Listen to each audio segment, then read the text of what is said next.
Go. All right. Hello, hello, hello. Thank you everyone for joining us this evening. We know that this time of day is not everybody's favorite, but we hope that the information will be good and that not only learn something new, but you'll be able to take some information back, either as a stakeholder or as a member, and ask some really poignant questions this evening. So just some really good logistical household stuff. I have placed everybody on mute, so you don't have the opportunity to unmute yourself unless you are a co-host. Um, for my speakers, if you could just raise your hand, like when we get to that point where we need to ask a question, and I will make sure that you're unmuted, or Peter will make sure that you're unmuted, and we'll do the same there. And we'll make sure that we continue to answer any questions. So for the questions, if you see at the bottom there, dots, it's three dots, and you'll see when you click on it, a Q&A. We're asking and we're pleading for you to please place your questions there. We try to keep the chat component quite clear so that if we need to pull any information or provide any additional information, we can do so. When there is a lot of chatting going on, it's really hard for us to find questions. And so if you can please make sure that you add those questions to the Q&A section of the platform, we'll greatly appreciate it. Outside of that, when we get to the question and answer portion, we have a number of wonderful subject matter experts that'll be joining us, so they'll introduce themselves then. So as for me, my name is Natalie Pennywell. I am the Outreach and Community Engagement Manager here at Virginia Department of Medical Assistance Services, or better yet, DMAS. And I am going to ask that Katie introduce herself. And great, Katie, thank you. And then Kelly introduce herself. Hi, good evening. My name is Katie O'Connell Raymond. I'm a medical assistance policy consultant at Virginia Department of Social Services.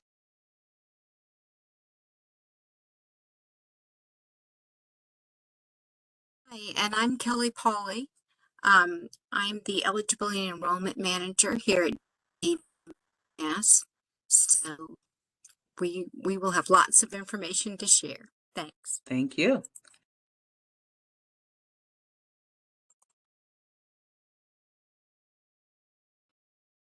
So I'm going to start off with some information about what we've been doing. What we've been doing for the past 3 years, is making sure that everybody stays on Medicaid. That's the background, basically. Because of the public health emergency, we were given a 6.2% point increase in the regular Medicaid matching rate, but there were certain conditions to get that funding, and one of the conditions was that people stay on Medicaid if at all possible, unless they ask to be closed, moved out of state, or die. So now we have begun working to transition our Medicaid members back to normal operations, and that means we'll be starting Medicaid renewals in March this month. We have been collaborating with stakeholders across the Commonwealth to include sister agencies, health plans, advocates, application assisters, and providers to ensure a smooth transition for members and our partners. Next slide.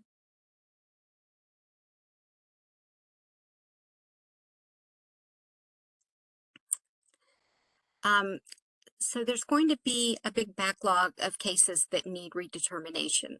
We always review everyone once a year, except for during the last 3 years. But in this case, since we haven't closed people, we have even more people. We have an extra 2 million to do this year. So we've been making system updates in our eligibility system to improve the efficiency of the renewal redetermination process. We've also been developing a detailed plan to stage the redeterminations. So some people will have their same renewal date, but other people have been moved to try to space out the work. We've been collaborating with managed care organizations to provide information and education to our members and try to get updated contact information, and also to remind members to complete their renewal. We've been dealing with returned mail, again, to try to get the correct address in our system. So when we get returned mail after sending out these notices and cards, then we are, if we can, we're investigating to see what their real mailing address is. If not, then you know, we still have a database of which ones need to be updated. We have a communication plan. We have been working with direct mailing, digital outreach, updates to the Cover Virginia website. We've been trying to help the eligibility workers get ready, and we're just trying to make sure the members understand the steps they need to take, when to act, and what to do to maintain coverage. We've been coordinating language approval and dealing with mailings, digital, and telephonic outreach to get the consistent message out to our members, and identifying which federal flexibilities the Commonwealth will maintain and new strategies we may want to keep in order to help with the unwinding process. Next slide.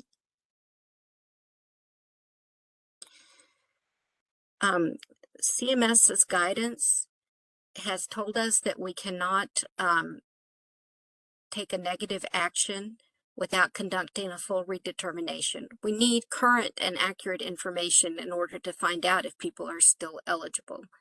So we have to first try to do an ex parte renewal, which means doing a redetermination without actually contacting the individual. That means using electronic sources for income and seeing what information we have on file. If that's enough information, then we will send a notice to the person to let them know that they're eligible for another year. If the available information is insufficient, then we have to send a pre-populated renewal form and request additional information from the individual. If the person does not appear to be eligible in their current group, then we will evaluate them for other eligibility categories before we terminate them. And if we do have to terminate them, then we'll share that information with the marketplace. And of course, we'll send a notice at least 10 days before closing anyone. We have 12 months to do this, and that's to try to help us to mitigate coverage disruptions. And then, again, we are not taking any negative action until we have done a new redetermination. Next slide. And this is the timeline. We're starting renewals this month. No closures will occur until before April 30th. Not everyone will be renewed in the first month. They're staggered throughout this whole year. And then after the year, we will have a couple of months to try to clean up and make sure that anything outstanding has been taken care of. And then May next year, the regular work resumes. Next slide.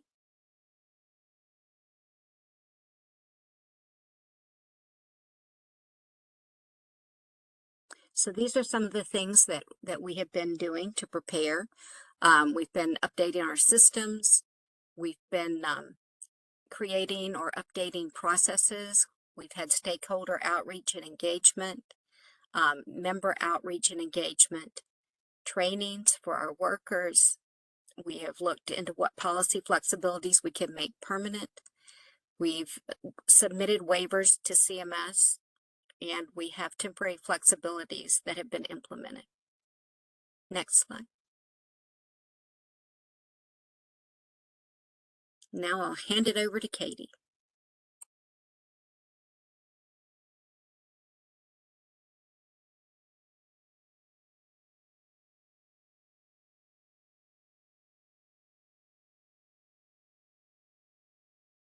All right, good evening.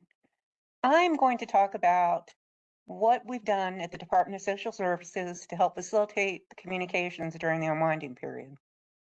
As was stated, we're returning to normal operations on April 1st.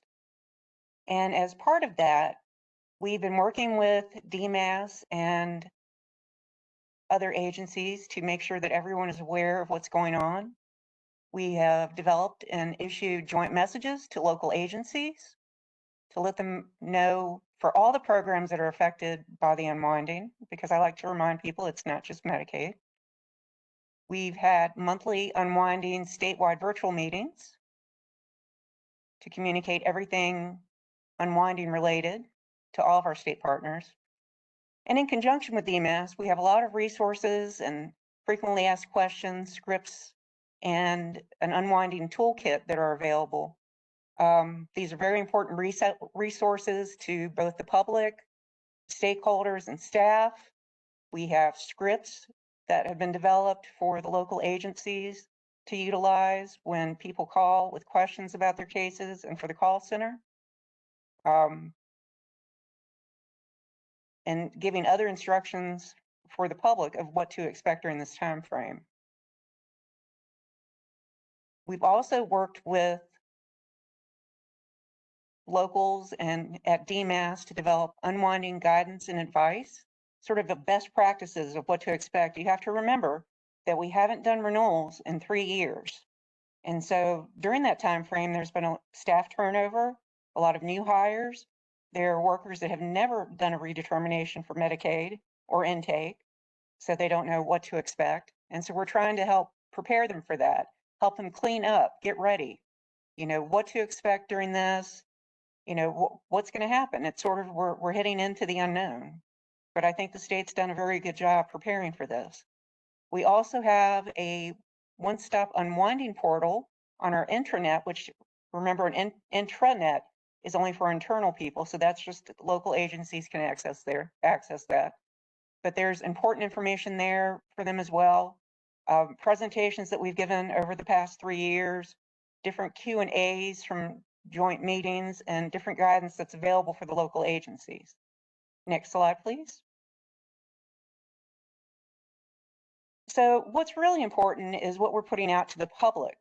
So part of that is that we've utilized social media messaging, and their messages on social platforms such as Facebook and Twitter that have been posted since November of 22, letting the public know about Virginia's plans for returning to normal operations. Also, if you go online, I saw some questions for people that have gone to Common Help and logged in. There is a public-facing message when you go on to the online website, commonhelp.virginia.gov, that discusses the public health emergency and the unwinding information. And commonhelp.virginia.gov is a good tool. You can apply for every program but auxiliary grants there. You can do your renewal, you can apply, you can do your changes. You just have to sort of link your account so it goes through. Also on the VDSS public site or internet site, there's information there about the unwinding, and there are various resources listed there, and that's dss.virginia.gov. And DMAS and VDSS have worked on press releases to go out and inform the public about what's getting ready to occur. I've seen them on my own as well. And also, if you go to the Cover Virginia website and the VDSS website, it's going to access some different resources for individuals that are no longer eligible for coverage. And one of those is the freeclinicscare.org. And so that lists different resources within the community where people can get all types of health care, not just, a checkup, but dental, anything that they need out in the community. And there are other resources there as well. Next slide, please.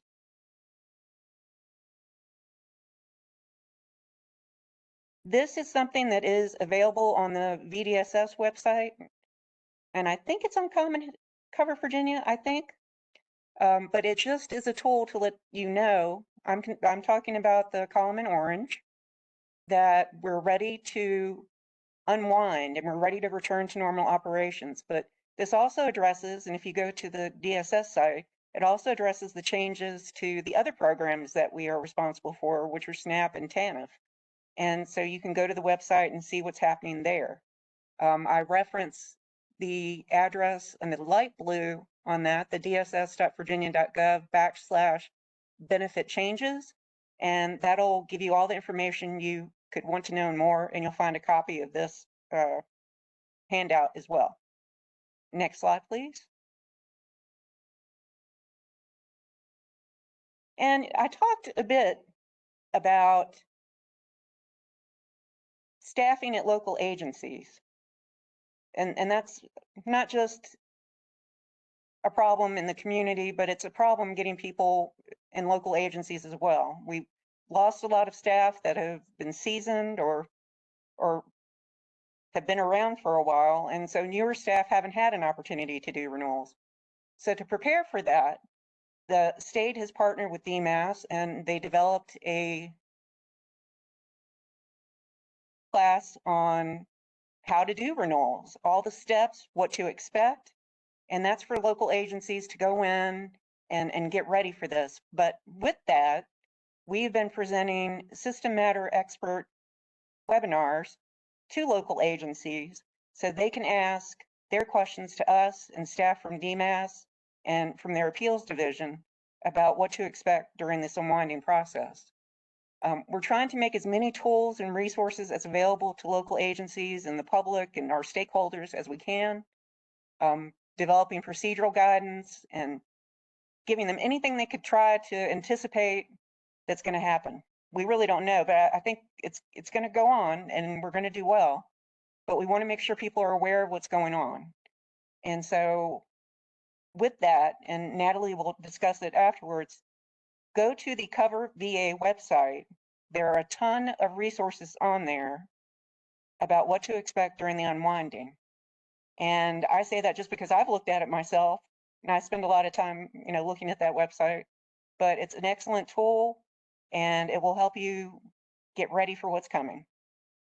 And with that, I will hand it over to Natalie. Thank you. As always, thank you, Katie. All right, so we've talked about, thank you so much. We've talked about all of the different ways and components of this kind of work.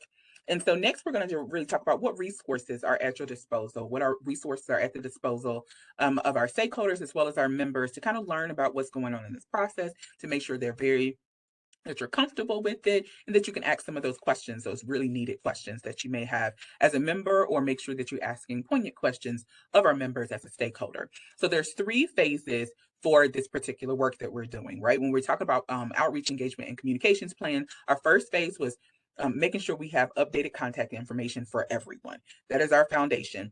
The next one is completing the actual renewal process. And as our ex parte will begin and then packets will start going out next week, we want to make sure that everybody understands, what is that process? What do I need to do? How do I need to do it? How can I be successful at this? The very last phase is what happens if you have lost coverage, right? What next steps do you need to take? Is there a reconsideration period? Is there a resource that I need to tap into? So making sure you have all of that information. Next slide, please, Rebecca. So when you look at all 3 of these stages, right, these phases, you look at, we've already been in phase 1 for a very long time. We'll continue to be in phase 1 because we cannot do the other 2 without having done phase 1. If you have not already, as a member, updated your contact information, it is imperative that you do so. If you're a stakeholder, it's imperative that you definitely push a little bit to make sure that our members are updating their contact information. Nobody in our stakeholder group can do what they need to do without this updated contact information. So we want to ensure that they actually have updated their contact information. All stakeholder groups can participate in phase 1. We will continue to ask you to participate in phase 1 until there's no ending in sight as far as this request. We want to make sure that everybody has access to whatever information is coming their way. Second phase, making sure we encourage our members to complete any information that comes their way, making sure they have every possible avenue in which to do this successfully. They understand what this process looks like. They understand what is being requested of them. They understand the deadlines that have been set forth for them. So making sure and encouraging members to fill out paperwork. If you are a member, it is really important that you actually fill it out. If you have questions about it, we're going to kind of go through what are the different types of resources that you can tap into in order to make sure you're following those guidelines as well. Every participant, every stakeholder can participate in this phase of the work, because for us, it is so important that they fill out what they receive. Last phase is making sure that if they have lost coverage for any reason, if a member has lost coverage due to administrative reasons or for any other reasons, because not everyone is just going to be losing coverage to be losing coverage. People may lose coverage because they have had a wonderful life event. They've had a promotion. They've had an increase in income. They may have had some other circumstances that changed in order to really celebrate what life brought us right through this pandemic. And we want to make sure that if they're transitioning out of the umbrella that is Virginia Medicaid, they have the resources they need to do so. Next slide.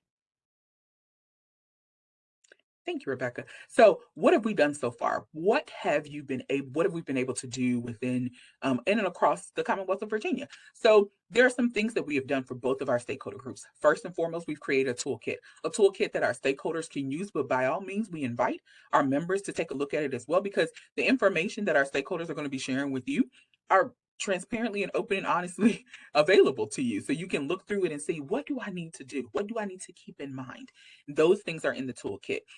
We also have created some messaging. We've created some other things. We've also created space like this in town halls in order to garner and be able to provide some information, as well as to make sure that we get any questions, make sure everybody has some clarity, all those different things. We've created some digital ad campaigns, social media campaigns that can be you can place them on all medium and platforms. Cover Virginia website has been updated, and some of our sister agency websites to include VDSS, as well as our internal main website is available, and it links back to the information on Cover Virginia because we want everybody to be singing to the same song.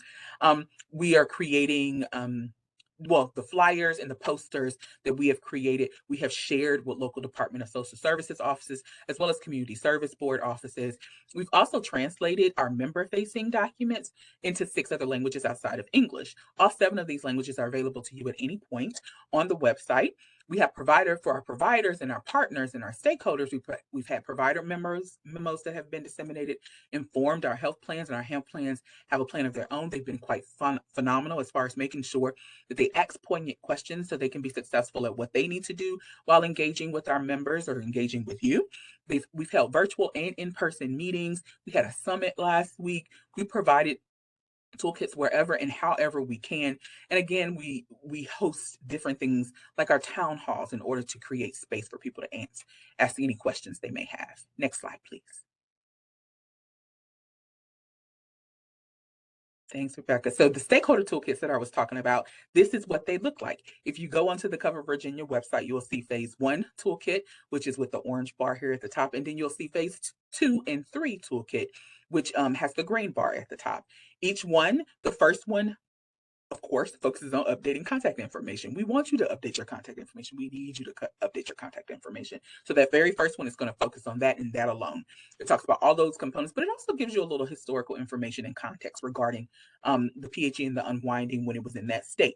When you're in the phase 2 and phase 3 information, we definitely want to focus on making sure you renew, right? That you actually fill out any information that is sent to you, and that if you have by any reason lost coverage due to those wonderful life events, or because you no longer need it, because that also is a great thing, right? Create space for others to take it on if they need to. We wanted to make sure that's shared in that document. If you go onto the Cover Virginia website, top right hand corner, you'll see a little web page entitled Return to Normal Enrollment. You're going to click on that, and as soon as you click on that, you're going to see this beautiful page that comes up to talk about all things unwinding and returning to normal. And then to the right, you will see a bar that says toolkits and materials. And if you click on that bar, you'll see all of these wonderful resources at your disposal for use. Next slide, please. All right, so the renewal flowchart. Now, the wonderful thing about this particular resource is that it was created to make sure that everybody was singing the same song. It's on the same accord when it comes to understanding what is the expectation? What are we looking to do? You'll be able to see what is the Virginia Medicaid's responsibility. And Virginia Medicaid has a lot of different partners in it. It has us as DMAS, it has VDSS, Katie's organization and agency. We call them our sister agencies. We have the MCOs, we have stakeholders who are here today. It also includes all of those people that we need to make sure understand this process so they can better support our members. It lets you know what is Virginia Medicaid's responsibility, and then what is the member's responsibility. I know sometimes you get to that point where you receive that packet, you filled it out, you send it back in, and you're trying to figure out, well, who's next? What happens after that? This gives you a little bit of information about what that looks like, and hopefully gives you a little bit of comfort about knowing what this process entails. Next slide, please. All right, so you got flyers and you got posters, and they're gorgeous. All of our stakeholders, we encourage you to go out and order these, because it really does explain from a phase 2 and a phase 3 perspective what needs to take place. It highlights these things. It also provides additional information for the renewal process. And again, this just lays out in this slide those 6 other languages that we have these documents translated into. Next slide, please. All right. So we have gotten through 6 of these town halls. This is the 7th one. When I tell you, all of the team members are probably extremely ecstatic, to include Rebecca, Anita, Kristen, Peter, Dahlia, everybody in the background that's doing this wonderful work. We're all excited to get to this point. Now, we may need more. We understand that. We are ready for it if it comes. But we also want to celebrate the fact that we've gone through this many and we've had the opportunity to really share all of this wonderful work with our members and our stakeholders, hopefully in a way that is really, really useful for you. So the scanning thing you won't need at this point, but what you can do is revisit the town hall website that it does lead you to in order to get to those recorded sessions that have already take place, because in those recorded sessions, we definitely have, the presentation is pretty much the same, but the questions is where you're going to get a lot of the richness. The questions are a little different according to the audience. And if you're a person that really is interested in understanding all about the complexities of Medicaid, I definitely charge you. You know what? I encourage you to go to each one, watch them, and definitely figure out for some things for yourself as far as questions. Next slide. Oh, one slide before that. Thank you. All right. So, what are the takeaways? What are the things that we need from you as a stakeholder, as a member? We want you to first and foremost remember that renewals start this month. It is not something that's off in the ether somewhere that we don't know anything about. It is happening actually next week. We want you to be prepared, and we want our members to know that they can start looking for, if it applies to them, renewal packets in the mail. Again, Kelly talked about this. This is a 12-month staggered process. Not everybody's going to get renewed at the same time. And we don't want everybody getting renewed at the same time. We have staff members and team members that want to give you the best possible customer service. And in order to do that, we need it to be a staggered approach so they can handle the caseload. So we want you to make sure that if you have updated your contact information. So that goes back to how can you support Virginia Medicaid? Make sure all of the members have updated contact information. If you are a member, make sure you have updated your contact information in Common Help or by any other means that makes it easy for you to do so. If you have received a packet or you receive a packet anytime soon, we encourage you to complete that information in the time frame that's allotted and send it back. We want to make sure that you get what you need, how you need it. And then lastly, for surely, if you are a stakeholder or if you're a member and you find that there's gaps in this process, or if there's gaps in a resource that you think that you need, don't hesitate to connect with us. Let us know what those things are, because we want to continuously improve our processes for you. Next slide, please. So what are the ways? What are all the ways in which you can renew for your Medicaid coverage? First and foremost, I want to say this. You want to wait to hear from us. Again, staggered approach. Not everybody go running off over to Cover Virginia. I know Janice will be like, no. At the same time, in order to make sure that you do that well, we want you to first and foremost call Cover Virginia. Call the call center. They are wonderful. I know that not everybody needs to call the call center, but if you do, you're going to get the best experience. They have been absolutely phenomenal throughout this process, and we are really encouraged by all the ways in which they're excited about helping our members. Next, you can go online to Common Help. You can look at your case, see where different things are in the process. And if you need additional support, you can go there as well. Wonderful resource. And Kate could tell you if she needs to about that if necessary. And then in person. Now, I like to take a point of privilege here to always say, if you're going to take the route of going in person to a local Department of Social Services, please take your grace, take your mercy with you. This is a staff that has for 3 years been in preparation for this moment, and they want to make sure that they do it with excellence, but they can't do it with excellence all the time if they're met with adversity. And so we want to make sure that if you're going to go, be kind, be gracious and graceful for the information, and at the same time be patient while you're doing so, because at the end of the day, they want what you want. They want you to stay covered. They want you to stay engaged, and so they want to be able to provide the best possible support. So you can always visit your local office. Now, the last thing we ask you to do is just stay informed, and in order to stay informed, you have to visit recovervirginia.org. And so, well, not org. We have a new URL, but you can definitely use this one. It'll redirect you if necessary. Next slide. All right. So we're at that place. We want to first and foremost thank you for coming. Thank you for doing all of this. So now we want to get into the meat, right? We want to get into that part of the session that answers all of your wonderful questions. Before I start, I want to highlight at the bottom here, if you have additional questions or feedback, or you want a presentation for your organization, don't hesitate to shoot us an email. We'll be more than happy to share it with you. So let's get into some of these questions. And so before I do that, I want to make sure that everybody who who needs to have access does have access. And so we have Kelly here, we have Katie. I know we have Janice Holmes, so I'm going to promote Janice, bring her to the stage, and I want her to introduce herself. So I'm going to ask that she be unmuted. Let me see, Anne. Let's see if Anne is here. Yeah, Anne is here. Let me bring her to the stage and ask that she be unmuted. All right. And then let's see if Tia's here. Tia here? Tia is not Tia's here. here. Huh? No, I don't think Tia's here this afternoon. Okay, Tia's not here. Let's see. Anybody else? Yolanda, is Yolanda in the house? She was in transit. All right, she is here.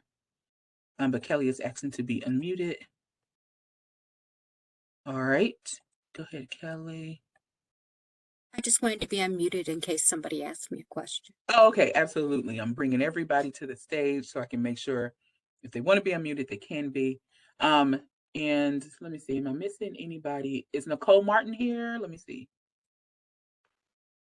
And I remember that show. Martin. Okay, let's see. Nope, Nicole is not here. Let's see, is Michael here? Michael. Yep, Michael's here. So let me bring him to the stage and let me unmute him. All right, Michael is here and he is unmuted. And I think I got everybody. Team, let me know if somebody else is here that I'm not aware of so I can grab them and bring them to the stage. So I have unmuted everybody, and you're going to need to stay unmuted at this point because I have to unmute you if you need to be unmuted later on. But Anne, if you can go ahead and introduce yourself, and then we'll go around one by one. Oh. All right, I'll go ahead and start. Okay, all right, Anne, you ready? This is Ann Bevan. I'm the Division Director for High Needs Support at DMAS, who oversees housing, employment, brain injury, and developmental disabilities waivers, as well as some of the ICF components. Thanks for being with us this evening. All right, Michael, you want to introduce yourself? Good afternoon. I'm Michael Puglisi. I'll turn on the video. I'm Michael Puglisi, the Eligibility Cases Manager with the DMAS Appeals Division, and I'm here this evening if you have any questions about the appeals process. Awesome. Janice, you want to introduce yourself? Yes, good afternoon, everyone. I am Janice Holmes. I am the Program Operations Manager with the Department of Medical Assistance Services, and I have oversight of the Cover Virginia Call Center, the 1-800 number. Also, we will be processing some of these applications as well to help out the local agencies. And I also have oversight of the Cover Virginia Incarcerated Unit. So thank you. I welcome your questions. Plate is always full, always full. And Yolanda, do you want to introduce yourself? Oh, she put herself back on mute, so maybe not. I know she'll raise her hand if she needs. I'll try it one more time. Good evening. This is Yolanda Chandler, and I serve as the Assistant Director of the Division of Eligibility and Enrollment Services at DMAS. And I, along with several others from the division, are excited to be on the call and to provide as many answers and clarifications as we can tonight. Perfect. All right. All right, my team. First question I will pass over to eligibility and enrollment because it's always the first one that comes up. What is the timeline for all of this? How long do people have once they receive these documents? How long will it take and that kind of thing? And Kelly, I'm going to ask that you stay unmuted so that you can just answer as necessary moving forward. And that goes for everybody. If you can just stay unmuted, because at this point I have to unmute everyone in order to maintain the crowd. And so if you can just stay unmuted, that will be tremendously helpful. Okay, sorry. The timeline is you have 30 days to return your renewal packet. So if it's mailed out to you, then you have 30 days to get it back in. The quicker you can get it back in, the better. If more information is needed after you turn in your form, then you will get a verification checklist, and you will have 10 days to get that information back. If for some reason you don't get your form or you don't get it back in time and you do get closed, there's a 3-month grace period. And so anytime within that 3 months, you can return your form and your information. And if you are eligible, your eligibility will go back to the day after you were closed. And so there will be no interruption in coverage. Awesome. Awesome. So one of the questions is if you already receive Medicaid, do you have to do anything differently in order to be renewed? Do anything differently? No, they will try to do a renewal based on information that's available to us electronically. If they can't do the renewal based on that, if they are able to, they will send you a notice that says you remain eligible. If they are not able to do the renewal based on that information, then they will send out the form. If you have been approved within the last year, you won't get a renewal form until the month prior to the month you applied. So for instance, somebody said they were just approved in January. If you applied in January 2023, your renewal is not due until December 2023, so you won't get a form until then. Awesome. All right. If you are a person, well, if a person is currently incarcerated at a local jail and lose Medicaid, will they need to re-enroll? And if they re-enroll, can they change from one program to another if they re-enroll or if they currently have something and they want to change it on their way out? Can someone answer those two questions for me? So, hi, this is Janice.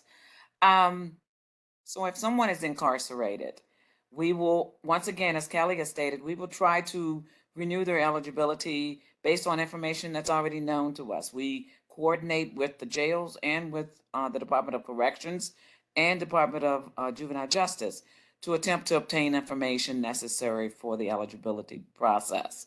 However, if for some reason they lose coverage, as Kelly has stated again, there is the 90-day grace period where if the information that was needed is provided within that 90-day grace period, we will take a second look and review their eligibility again for continuation of coverage. However, let's say, for example, it's an individual who's aged and they might have had resources that make them ineligible at this time.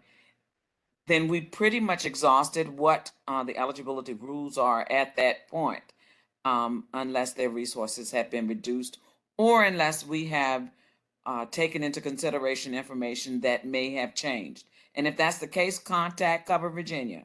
You can simply call and we will work with anyone to ensure that we have properly evaluated their eligibility without them having to reapply or even file an appeal. If you contact us, we will do everything we can to ensure we have accurately assessed their eligibility. Hope that answers your question. Definitely does. Let me ask this question. How will the unwinding or renewal process affect those who are dually enrolled in Medicaid and Medicare? Anybody want to take that one?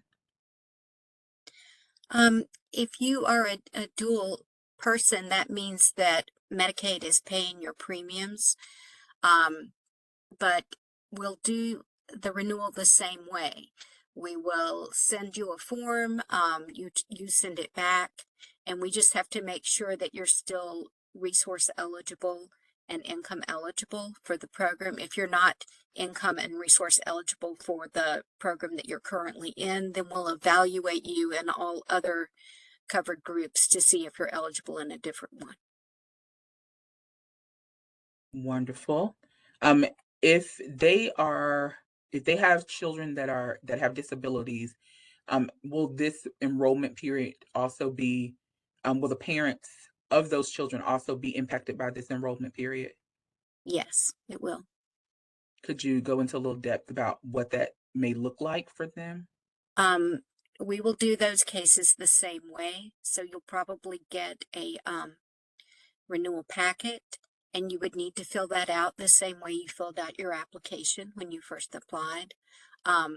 If your child is currently on a waiver, that's known to the system and known to your worker. So you can just put that same information on your renewal form. It will be pre-filled, and you would just either say that things are the same or tell what has changed and send that back.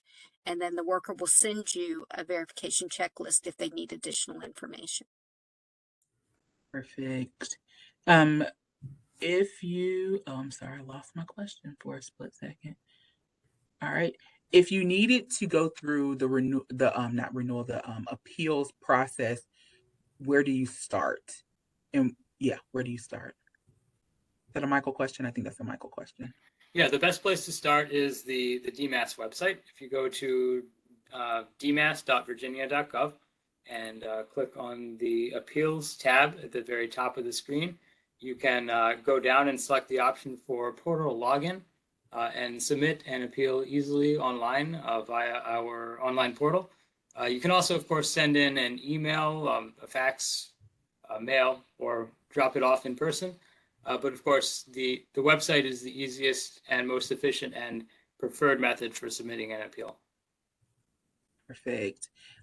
So where can they find their renewal date? Will it be readily available somewhere? And to who will it be available?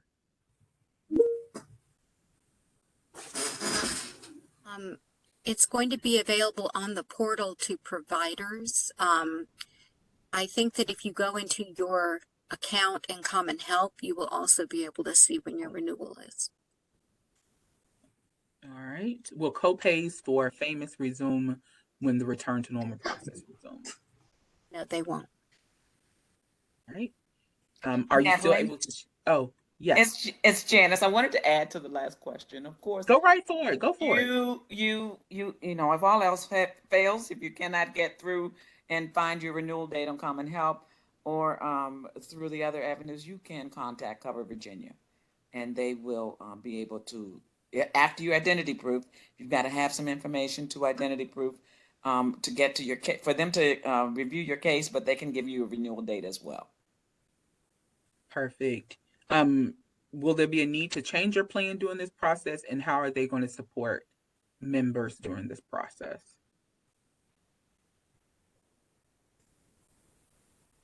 Can anyone here answer that question? What was the question again, Natalie? Okay. Will their plans need to change due to this renewal process, and how will plans be helping support the renewal process for members? Well, there's no need to change their plan, but the plans do have information about renewal and are available to help you. And they're sending out mailings to all of their people. Awesome. All right. One question is, will this slide deck be available? It will be after this session, actually. We'll make sure that's available. And another question that we have is,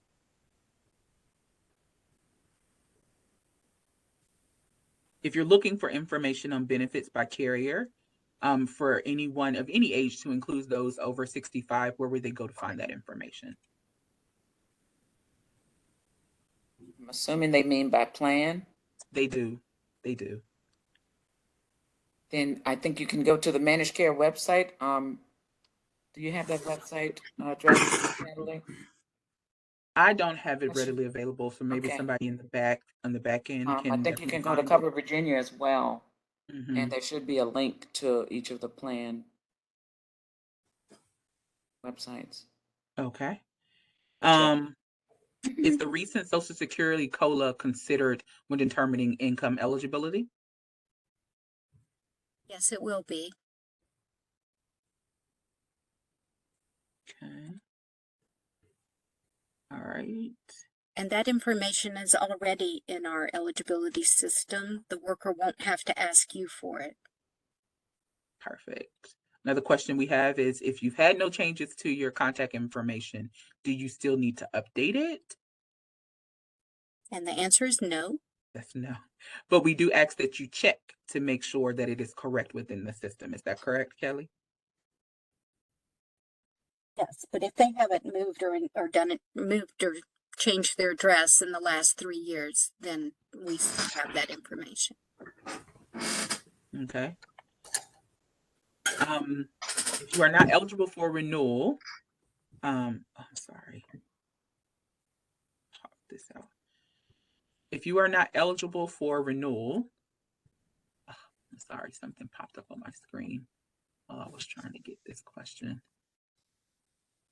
Let me see if I can find it. Oh, perfect. Okay. If you are no longer eligible for renewal, when you go through the process, how can you find more information about what needs to be done next? If you are under 65 and you're not eligible, you will be referred to the marketplace for more information about other health plans that are available. And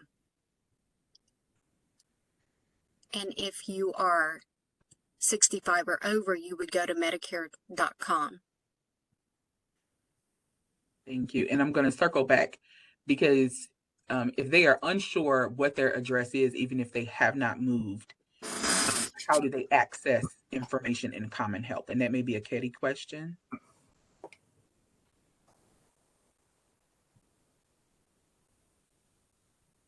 Oh, need to unmute. Go for it. All right. And so the question was if they were unsure if they had to they were unsure of what the current address we had on file. And they check because they can't navigate to it. Well, I think it's a two-pronged question. If you are unsure that your address is correct in the system, how do you navigate within it? And then the second question is, if you can't find it in Common Health, what do you do? If you can't find it, then you can try to reach out to your local agency and to your caseworker. And I'll give, what Janice Holmes at Cover Virginia mentioned earlier. You could contact them as well to check on your address. That's correct.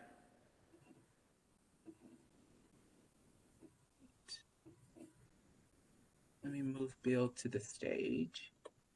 All right. And let's see. We already got to that question. Will HIP still be available to individuals utilizing a family health insurance plan in conjunction with Medicaid versus an MCO? This is Bill Ziza, Program Ops. There's going to be additional information at a later date in the next few months about HIP and the program going forward. So, but everybody on HIP presently will be contacted and that will be discussed. Okay. If you were renewed, if you actually did go through a form of renewal during the pandemic, will you be in this span of redetermination still? Yes, if it's been more than a year since you were renewed, then your renewal is overdue, and you will be in this cycle also, because our regular renewal cycle is every year. Perfect. Understanding there is a staggered approach, is there a process for determining when the person will be redetermined within the 12 months, or is it just a haphazard randomization? I'll take that. Okay. I'm feeling lucky. The plan is that what they started this month was taking the reviews that would normally be due in May and trying to run the ex parte or no touch review on them. The ones that would fall out are the ones that have a resource test. But in conjunction with that, they're putting ones that are overdue going back a certain time frame. So this is going to get staggered over the next year. So as we go forward, each review going forward for May will be addressed with a portion of the overdue reviews. And so that way that's not trying to do everything at once. So it makes it a little bit easier on the local agencies. And it's not a tremendous workload on them, but it's not haphazard. There is a plan. It goes by date. And so that hasn't been published yet, but there is a plan to it. All right. Will there be any differences for this in this process for those according to which plan they're on? Or it used to be Medallion 4, CCC Plus, and in the new Cardinal Care. Is there any difference according to what coverage you have? I don't think so. There's not. All right. Oh, I'm not even looking at the time. Let me look at the time. We already answered if members will be able to check their own redetermination dates, and that's do you get 30 days to complete the form from the date it is generated or from the date that it was postmarked? I'll take this. Okay. When the review date, when the renewal is sent to the customer, it will show the review date that it's due. And so the forms that we're generating this month in March for May reviews, it will be 30 days for that person to receive it from the date it's generated. So reviews are going out for May. They'll have a date of 30 days from that date. Then the worker has to process it to be timely in May. And so there's always a different time frame running. But, look on the review form, it will have the date that it's due back to the agency or to Cover Virginia. Okay. How will patients covered under LTSS waivers be impacted? We'll be reviewing them the same way we're reviewing everybody else. All right.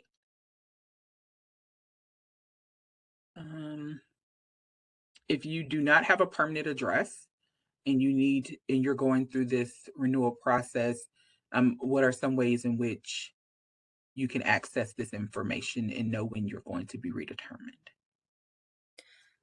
Well, you can find out how you're going to be redetermined through Common Help or by calling Cover Virginia or checking with your worker.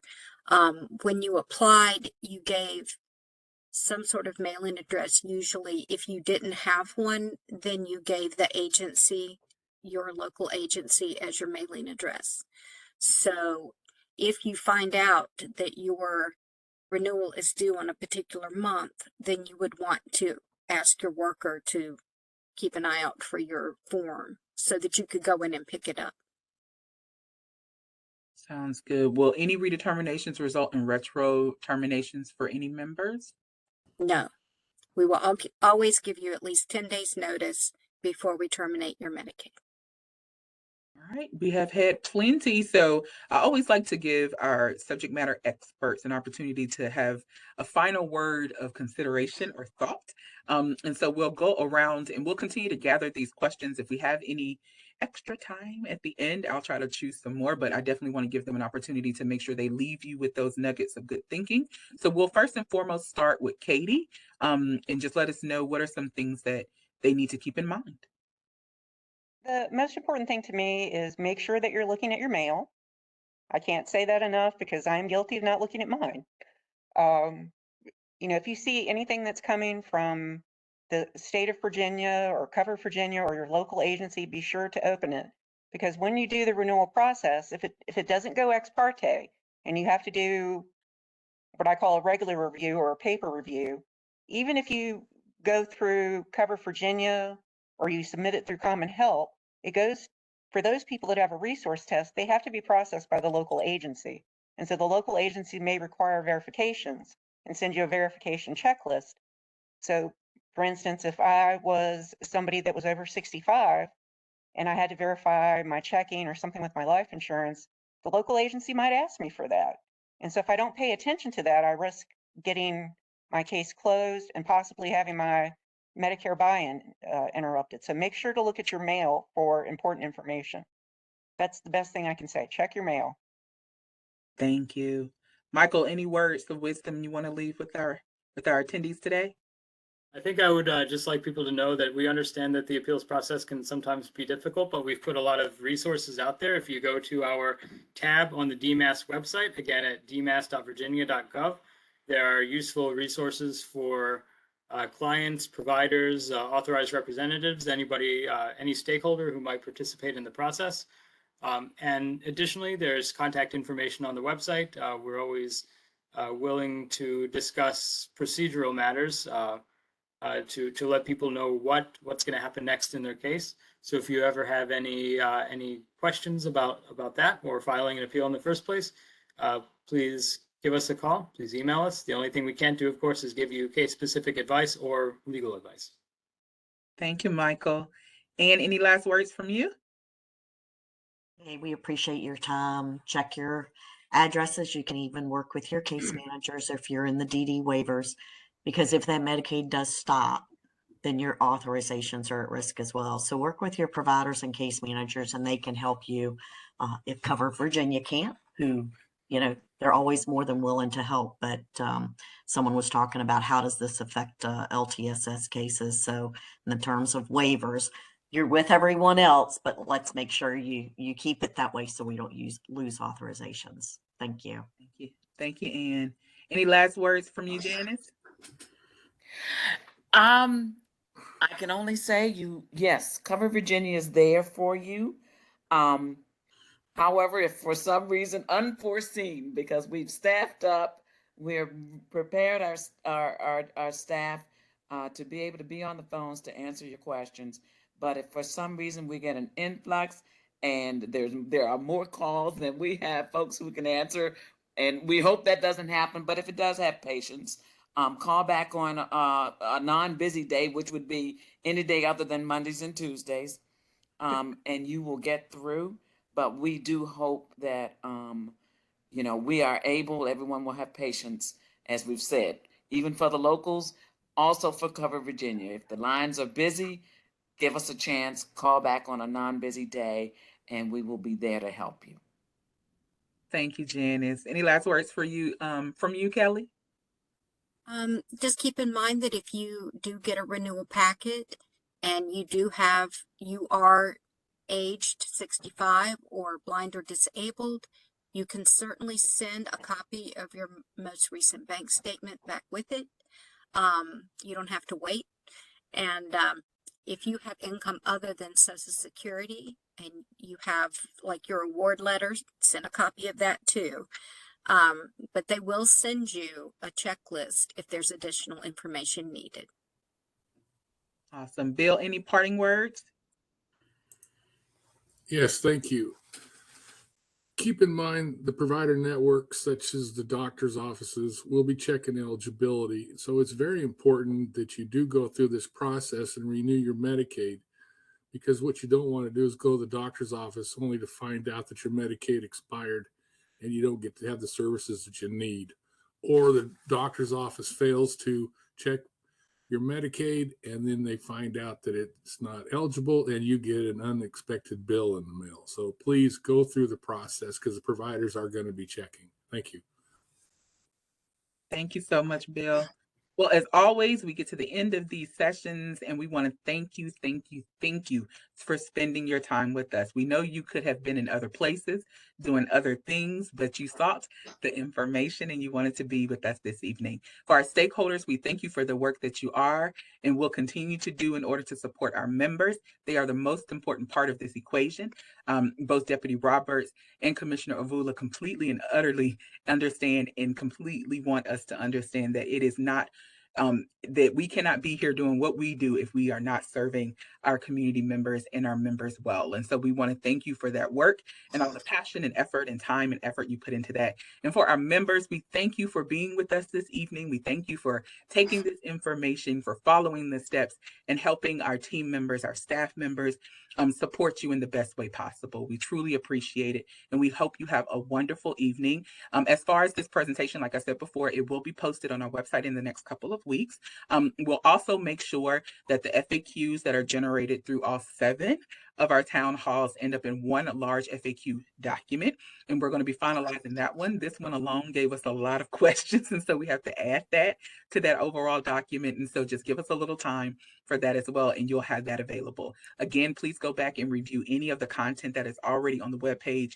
And I would not be remiss if I did not thank Peter and Rebecca, Anita, Kristen, and Dahlia, and everyone that helps to put this on successfully each and every time. They are tremendously valued and we thank thank you for your time. Even though you can't see them, they are working hard in the background. So y'all have a wonderful evening. Thank you again for joining us. And we hope that you are able to navigate this particular system successfully because of it. Have a wonderful one, everyone. Thank you all.